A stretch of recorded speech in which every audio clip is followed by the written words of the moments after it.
Okay. All right, thanks for coming to this media session number, oh, you lost your microphone? No, I just need to turn it on. Okay, all right. Everybody else good? That's why we ask. Media session number 3. We're going to start off with some comments from Dr. Silvernail, and then I believe go to Vidant, and then we'll have some comments from the county manager. We also have representatives here again from Emergency Management, Pitt County Schools, Pitt Community College, Greenview Utilities, so we'll have some questions after that. So we're going to go through a series of statements, and then we'll get into a Q&A period from there. So we'll just go ahead and kick right off with Dr. Silvernail.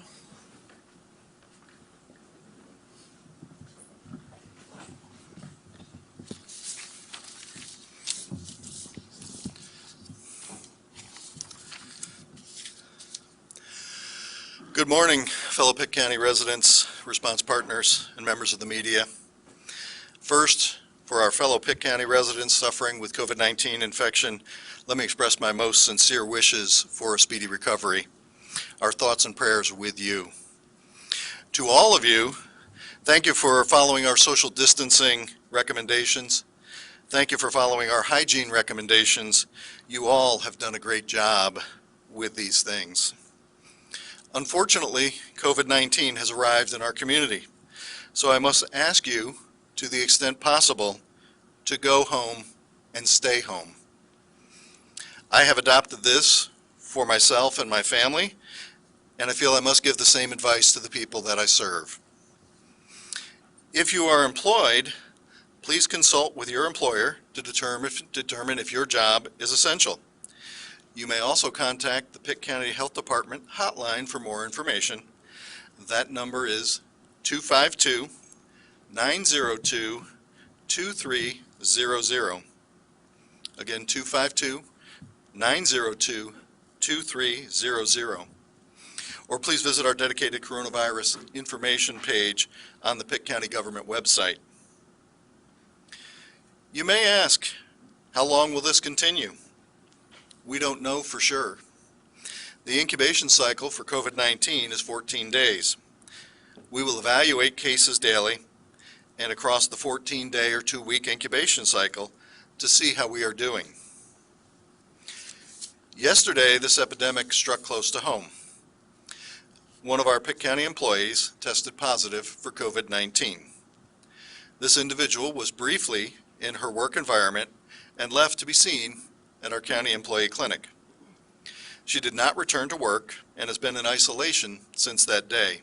That day was March 17th. There is no risk to the public from this case and a minimal risk to her coworkers. Her coworkers and all other employees in her office building were advised of this by email and in person by me. We have encouraged employees in the affected building to self-monitor for COVID-19 symptoms and to seek medical care with the provider of their choice should they develop symptoms. Again, I stress there is no risk to the public and only a minimal risk to other employees. Out of an abundance of caution, we will temporarily suspend inspections of restaurants until potentially exposed employees in that office have passed through the 14-day incubation period. That period will end on March 31st. I would also like to make a couple of comments about public health surveillance, because I think as people look at counts, there may be some confusion. We will post, meaning Pitt County Health Department, will post new case counts daily on our website. Cases belong to the county of residence, so if there is someone here in the hospital from Jones County, that counts as a Jones County case, not as a Pitt County case. Pitt County case counts may not match the North Carolina Department of Health and Human Services counts if you look at their website due to the time of entry on their part or our part. So those counts may not match up at the exact same moment because they have their way of validating cases and we have a way of validating cases to put them in. The state will update their website at about 1100 hours each day. Finally, our case counts will not match Vidant case counts, as Vidant serves multiple counties and will provide system counts and not a county by county count. So our numbers will not necessarily match Vidant's numbers. Last, I'd like to update you on the number of cases that we have and where we stand with testing in Pitt County. Across the state, we have As of close of business yesterday, 297 cases. In Pitt County, as of close of business yesterday, we have 6 cases, excuse me. As of about 9:30 this morning, we are aware of 122 people who have been tested in Pitt County. 6 of those individuals have returned with positive test results. 40 of those 122 tests have returned negative, leaving 76 tests pending at this time. Thank you.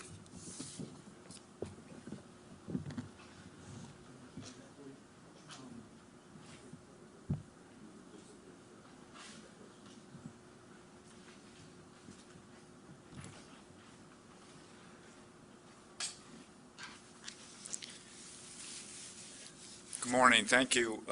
Appreciate the opportunity to give an update and perspectives.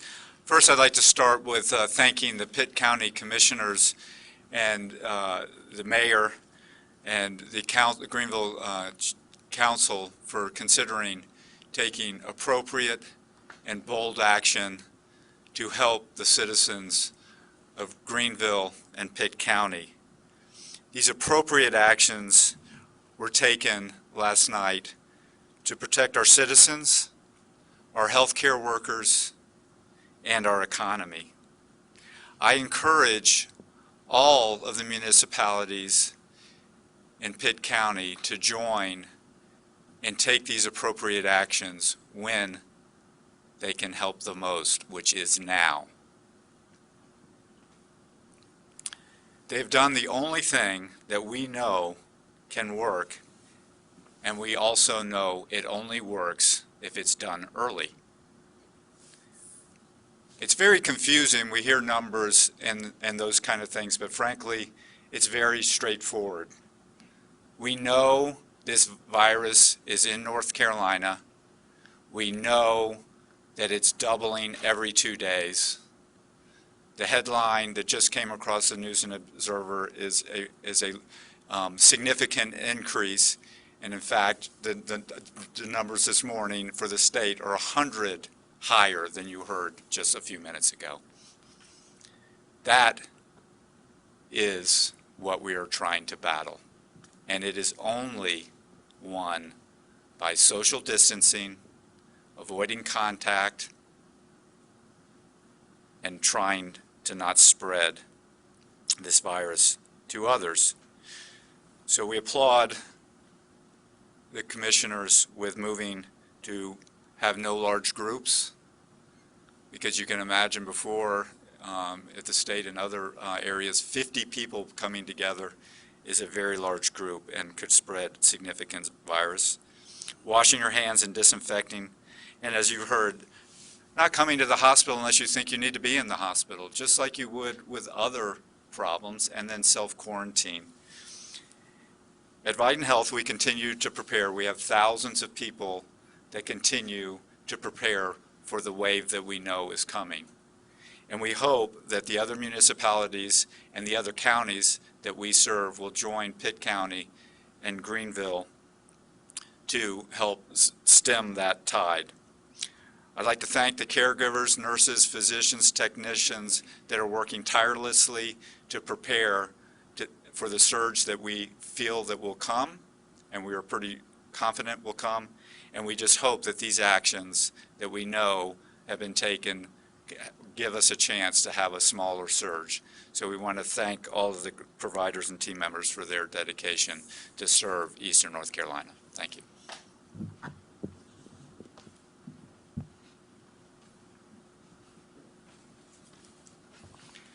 Good afternoon. I'm Scott Elliott, Pitt County Manager. Just like to recall a couple steps the county has taken since we've started planning for this. On March 19th, we adopted a state of emergency as signed by our chairman, Melvin McLawhorn. Then on the 23rd, we amended that by adopting a proclamation to amend the state of emergency. And in this, we prohibited the operation of certain businesses such as hair salons, barbershops, massage parlors, tattoo parlors, and such.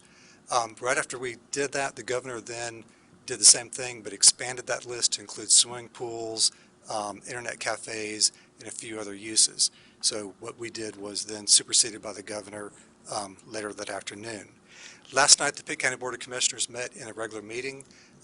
met in this room by teleconference. None of the commissioners were in this room. They all called in. We had limited staff in the room, but it was open to the public. But as part of that meeting, we had an update by our health director, Dr. John Silvernail, regarding the COVID-19 situation. And also we had Dr. Michael Waldron come forward to make a presentation on behalf of the Vidant Health System as well as the Vidant Medical Center here in Pitt County. As part of that presentation, he gave testimony and a plea for the Pitt County Board of Commissioners to consider enacting a stay-at-home order or consideration for the residents of Pitt County after a lot of information and data was presented in conversation and discussion by the Pitt County Board of Commissioners. They opted to have the chairman execute today a second proclamation that amends the state of emergency order for this. I do want to stress that this action only applies to unincorporated Pitt County. It does not apply to any of the 10 municipalities or their corporate limits of the county. This proclamation language has been shared with each of those 10. They will need to consider adopting this, joining with the county in this effort if they so desire. This stay at home, we really like the terminology that Dr. Silvernail has used, his media campaign for the more of go home, stay home,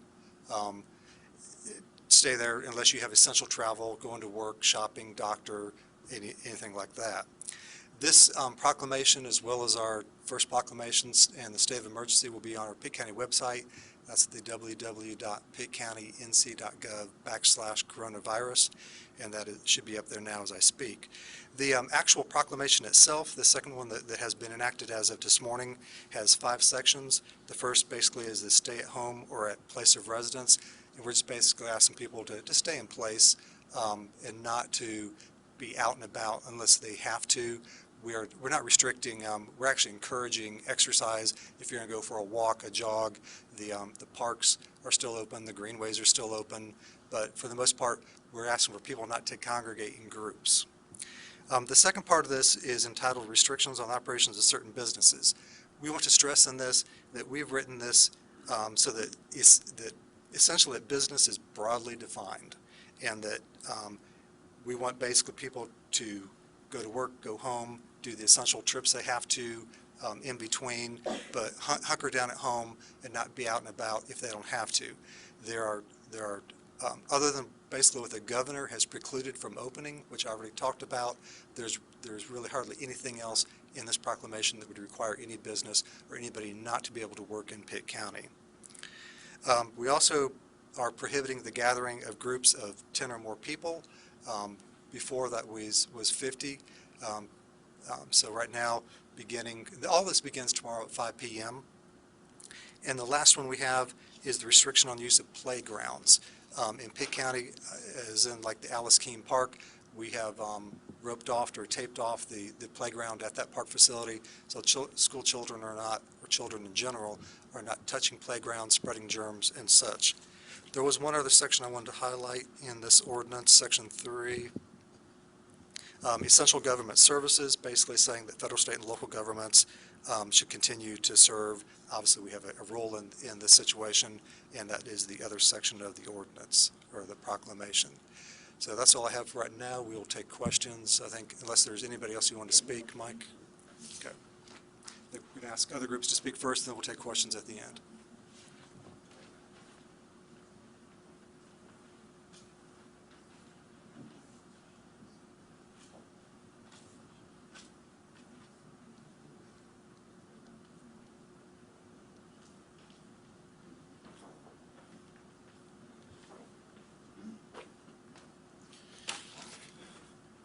Good morning, Randy Gentry, Pitt County Emergency Management Director. We have a request for the public as well as businesses here in Pitt County, or anywhere that matter. We are requesting that if you have a supply of any type of PPE, glove, mask, gowns, face shields, and you're not using those and you'd like to donate those to the cause of COVID-19, we have placed a collection receptacle at the Development Services Building here at 1717 West 5th Street. And if you're unable to bring those, to drop those off, if you will call the Emergency Management Office at 252-902. 3950. We'll be glad to send someone to pick those up as we can schedule that for pickup. Because, as it's been stated by other Dr. Silvernail and Dr. Waldron, we don't know how long this event will last. So anything we can do to bolster our supplies in the area of PPE would be greatly appreciated. The number again is 252-902-3950, or you can drop it off donations at the Development Services Building here on the campus of the county office building at 1717 West 5th Street. Thank you.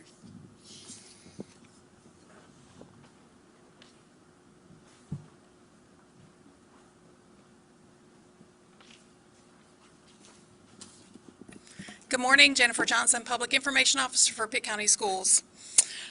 Based on the governor's recommendations yesterday, Pitt County Schools will continue to be closed for in-person instruction through May 15th, 2020. As far as our meals in our school buildings, just a couple of things.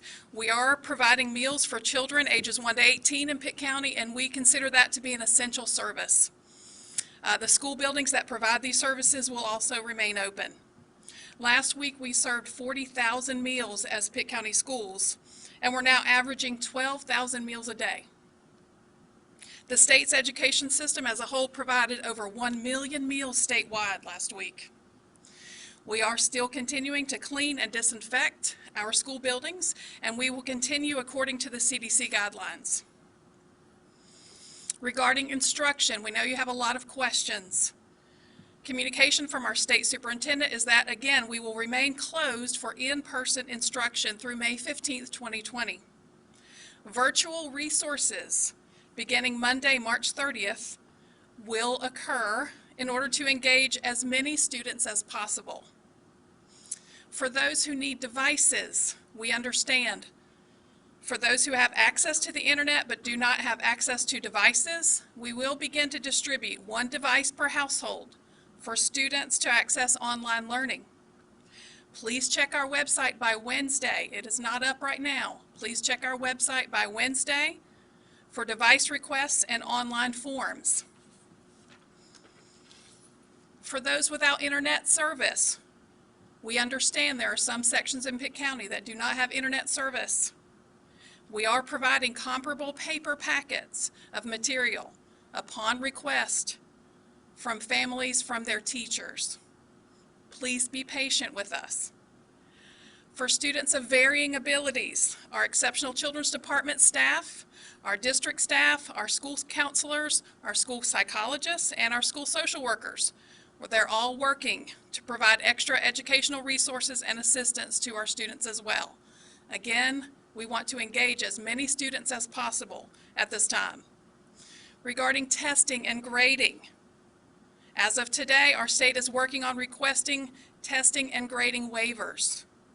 We agree also that this year's seniors, the class of 2020, are a priority, and we are working for our high schools to provide lots of comprehensive information regarding what will happen with the class of 2020 and our seniors, and also what will happen with any of our students who are currently in this situation. Thank you.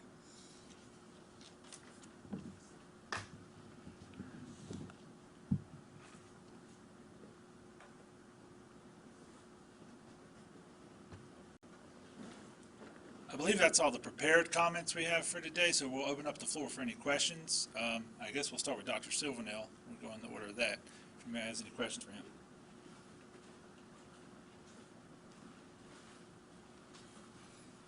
Hello again.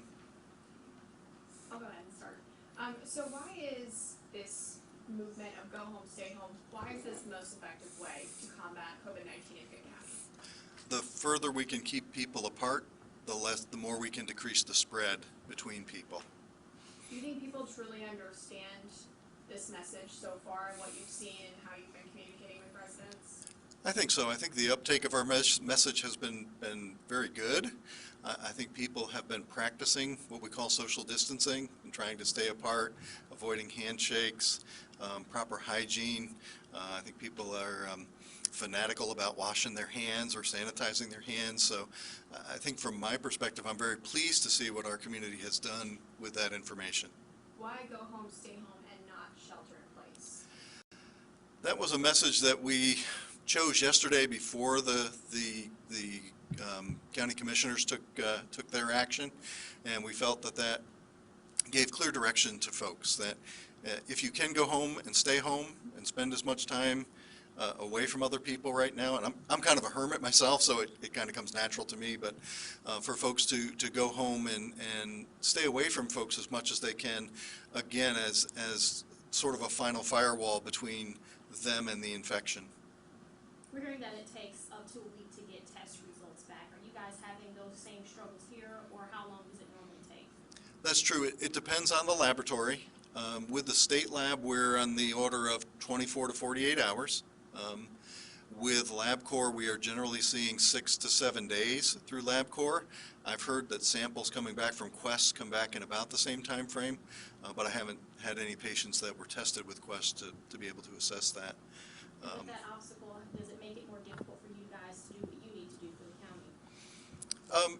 It would be nice if we got results much quicker. Part of our battle with this is that 14-day incubation period, although the median time to infection is 3 days. So the most common time is for someone to present with symptoms about 3 days after they were exposed. One of my infectious disease colleagues says that the vast majority of cases present by about 5 days. So beyond that, the risk of developing infection is low, but it's not zero, because we know there are some stragglers who do present late. Where can someone get tested if they believe that they are presenting symptoms? We have tried to spread that testing burden across the medical community. So we first ask that you contact your regular provider, and they should be able to obtain the swab from you and send that off to a laboratory.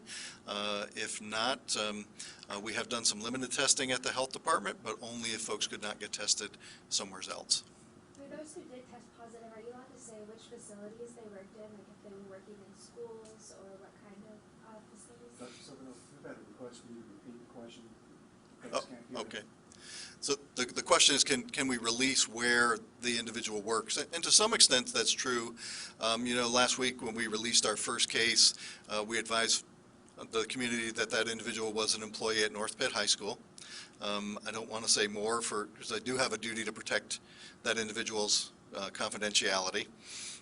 Our case in the health department is actually an employee in our environmental health division, and again, that's a very small division, so I don't want to say anything more for fear of compromising that individual's privacy. And the other cases were community cases. I don't know that they're specific occupations. And were these people around large amounts of people before they were actually diagnosed? Not to my knowledge. We have done limited contact tracing with these cases. We believe that all of our current cases are travel related. I suspect there is transmission within our community, but I can't identify a case that confirms that as of this moment. And with the new go home, stay home policy thing, are people going to have consequences if they don't practice this? There is a provision in the law that makes disobedience of this a Class 2 misdemeanor, I believe. But I think it's unlikely that anybody would actually receive a citation for that. It might be more of a gentle reminder that they should disperse and go home. So it would be the kind of instance where, there's a group of 15 friends hanging out in the park. A law enforcement officer could come up to them and say, hey, there is a go home, stay home order in place, please disperse. And then it would they would go from there. Yes. Essentially. Okay. Yes. But it's not the kind of thing where I'm in my car, driving to the grocery store, need to get groceries, that I would face any kind of repercussion for that. No. Now, what is the process if you think you may have any symptoms? I've been hearing about a lot of viewers who say, well, I called my primary care physician, they say call the Department of Health, and they say call the CDC. What is the proper way to contact a health expert if you think you may have contracted the disease or come in contact with someone who has? Again, we're encouraging folks to contact their medical provider if they're sick. Many folks can be safely managed at home.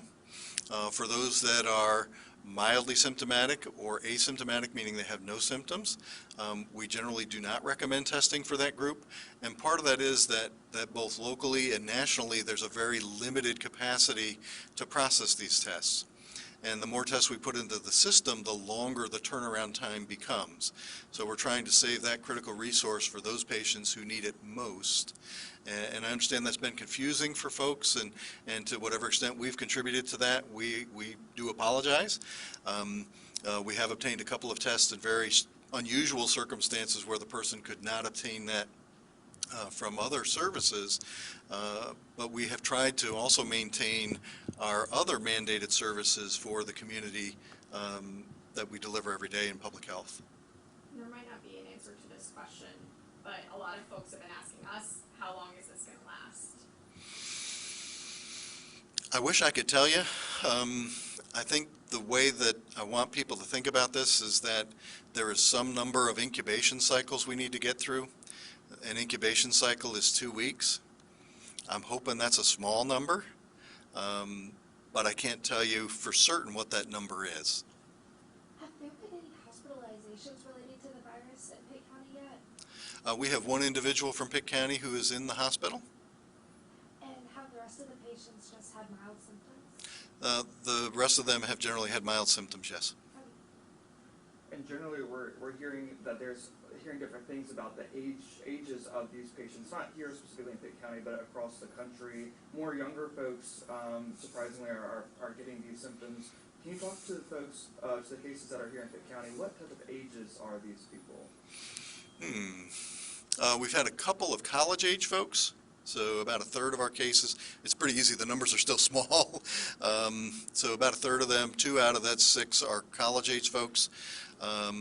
Probably 2 of them are middle-aged folks, and then at least one of them is more elderly, I believe in her early 70s. Another county in our state actually released the ages of the patients and also the zip code of where they live. Do you ever foresee, if the cases continue to grow, that you all will start doing that to give people a little bit more clarity about where these cases are specifically? Probably not, Tyler. I'd have to look and see what the state is recommending on that.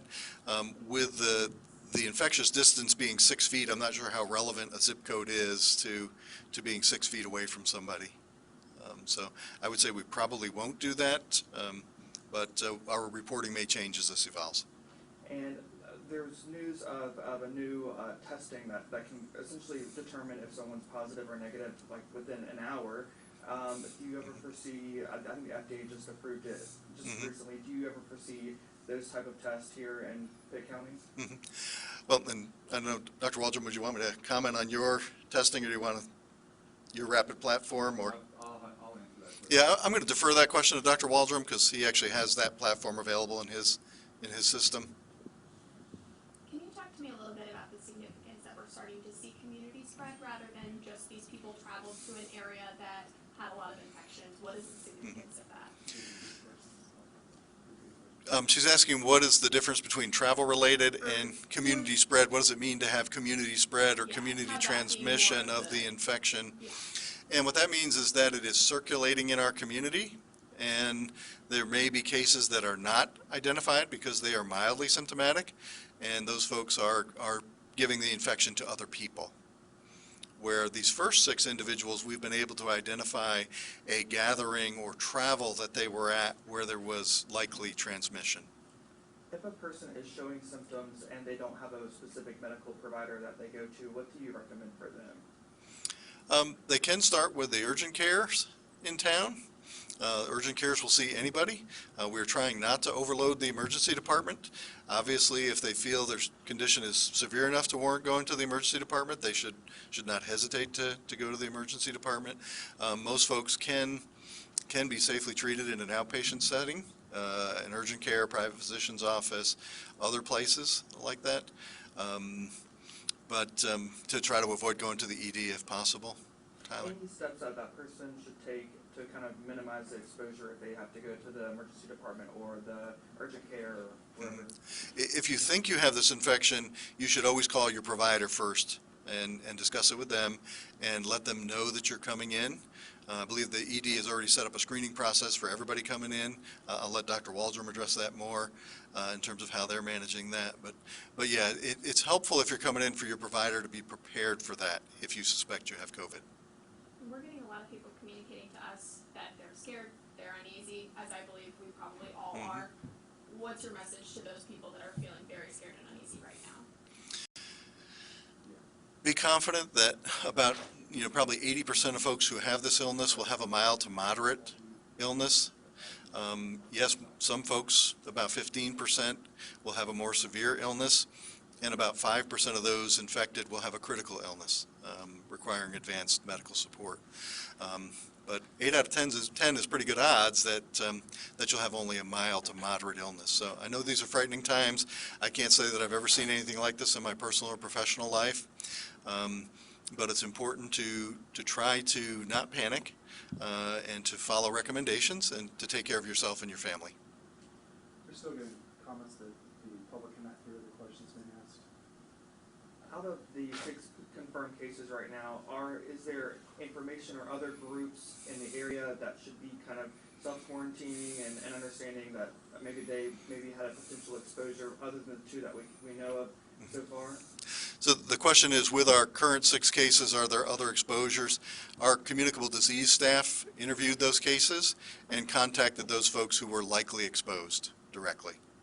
And Pitt County took a big step last night. Do you think state leaders should be doing more?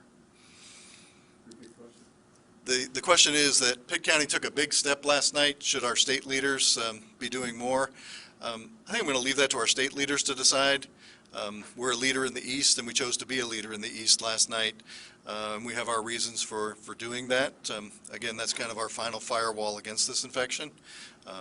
So I think I'll leave that response at that.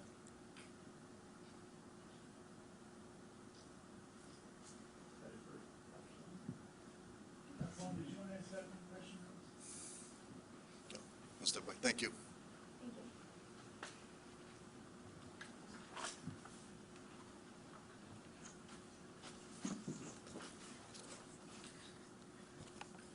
So one of the questions was what you should do about that you're scared and people are scared. And I think that this is a scary time. It's a historic event. No one alive has lived through this. You just heard that it's the first time we've dealt with this. And so I think it's natural to feel that way. And so the question becomes, how do you deal with that? We haven't been here before. But the answers are clear. Go home, stay home. Right?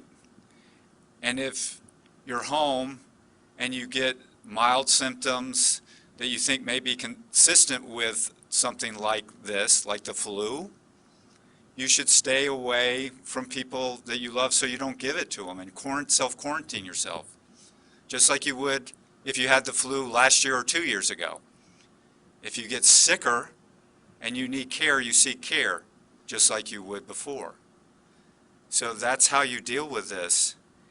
And the reason that you go home, stay home, is because what you just heard, called community spread.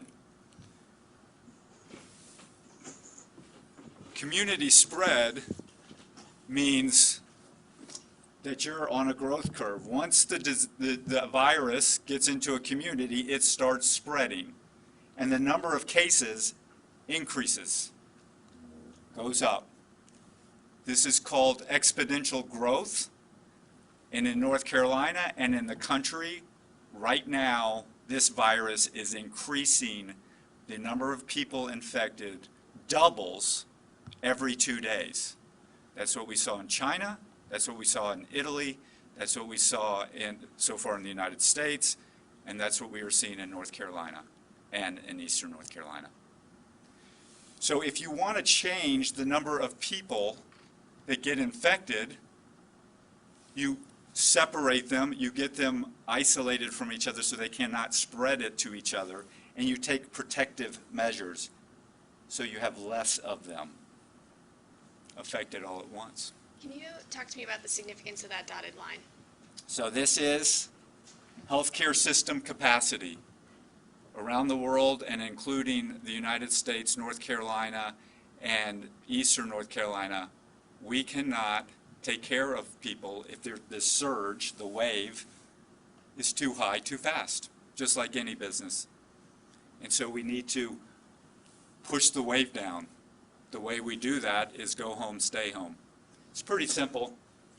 We know from other countries that we're on that curve going up, that this one, which is South Korea, took very aggressive measures early, and it pushes that curve down. We also know in the pandemic of 102 years ago that these type of measures helped do this in St. Louis, where this first curve was compared to Philadelphia. The death rate and the infection rate, this is St. Louis, this was Philadelphia. You can read about it. And so that's why these things become important. So we just encourage everyone to use common sense, to think about that, go read about it in the internet, and you know why. And it's common sense, right? We all know what I'm saying. And so I think that it's very important. And again, I think it's important to realize that almost every community that has been on this curve going up, eventually they do what the Pitt County Commissioners did last night. They implement something like that. But the problem is that the wave has already built up too much. So you want to do this early if you're going to have effect, right? Once the virus is all around, it's less likely you're going to stop it. That's just common sense. So you want to do what you can as early as you can to snuff it out and to beat it back. And that's what this will do. And we really hope that the other municipalities and the other communities in the state will follow suit. We believe the state government should follow Pitt County. We've asked the major health systems of the state have asked the state to take aggressive action. It's not too late for the rest of the state. But I just applaud the leadership here because we're on this curve where we are early, and so I think that there is a very, very good chance that this action will help Pitt County, but we need the municipalities in Pitt County to join because, as you heard, it only affects that one area. And I just implore everyone to just, regardless of what legislators do and what government does, just do it yourself. If you care about your family and each other and your grandparents and your community, just do it. So, and then the testing question. So as you've heard repetitively and as the numbers can become very confusing because of this delay in testing. So we've tested all these people, but then it takes 10 days on some case, or, so we don't even know. And so that's not a good measurement tool. So we need tools that can detect it as quickly as it comes. And so Vidant is one of 3 health systems in the state that currently has that technology. We brought it online about 3 days ago. It is a very limited capacity, and so we're using it to make sure that it's used most effectively. So we wouldn't use it in asymptomatic people or mildly symptomatic. You need to be in the hospital. And so it helps us protect our healthcare workers and to make sure that we have capacity a week from now and a month from now to care for the people that will be getting sick at that time. And so that test is very limited. We're not going to be testing the public right now. We are continuing to be very aggressive to be able to bring that capacity online and grow it so we can expand it as appropriate. Have you used one of those tests so far, or like since you got it online 3 days ago? Oh yeah. How many? Oh, yeah, that's right. So the question was have we used the rapid testing system yet. Yes, so we have a very limited amount. The national supply chain for the substances you need to have to run that test are in fairly limited supply, so we're trying to secure more. But we have used it, and it's helped us tremendously, because one of our major objectives is to protect the public, to protect our patients, and to protect our healthcare workers. And so one of the national shortage problems we have is what's called personal protective equipment for our healthcare teams and doctors. And so you can imagine, you've heard this testing, right? So if somebody's sick and they need to be in the hospital and we test them with something, we think they have the problem, and we test them and it takes 10 days to get the result. We have to protect our healthcare workers for that 10 days, which consumes a huge amount of personal protective equipment. And if that person ends up not having COVID-19, then we've essentially not used that personal protection for our healthcare delivery teams on the right patient. And so we want to conserve those resources for the best use when we have the cases that actually have the case. So the rapid test is only for inpatients at this time. For the PPE, I know emergency management is asking people if they have, extra they want to donate. Are you all at that point where you are seeking any donations from outside sources for PPE Sure. to have an abundance? So the question is would we accept outside sources and contributions of PPE? So first, I just want to thank really the community response to supporting our healthcare workers and our nurses and doctors. I mean, it's been overwhelming, the response that we've had in the community, because they know that our doctors and nurses and technicians are providing care in a very high-risk environment. And I encourage people to reach out to their nurses and their colleagues and people that they know that are in healthcare, because it's a scary time for healthcare workers. So yes, we are taking we have conversations.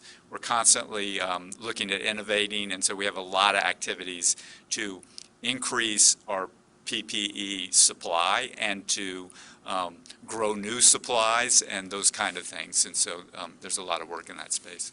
With one hospitalization here in Pitt County, and I know you all serve multiple counties around Eastern North Carolina, do you have a number as of today of how many hospitalizations you have across the East?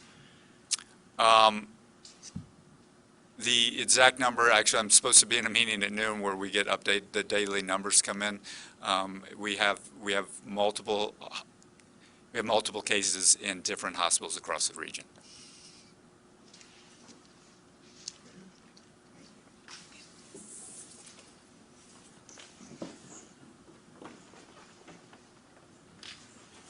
We do need to do an update to the statement made by the county manager. He'll give that now, and then any other questions for any of the other agencies represented here? We'll go. I just wanted to add, based upon the action of the Board of County Commissioners last night for this initiative for the Go Home, Stay Home, this is for an initial 2-week period beginning Wednesday, March 25th, running through April the 8th.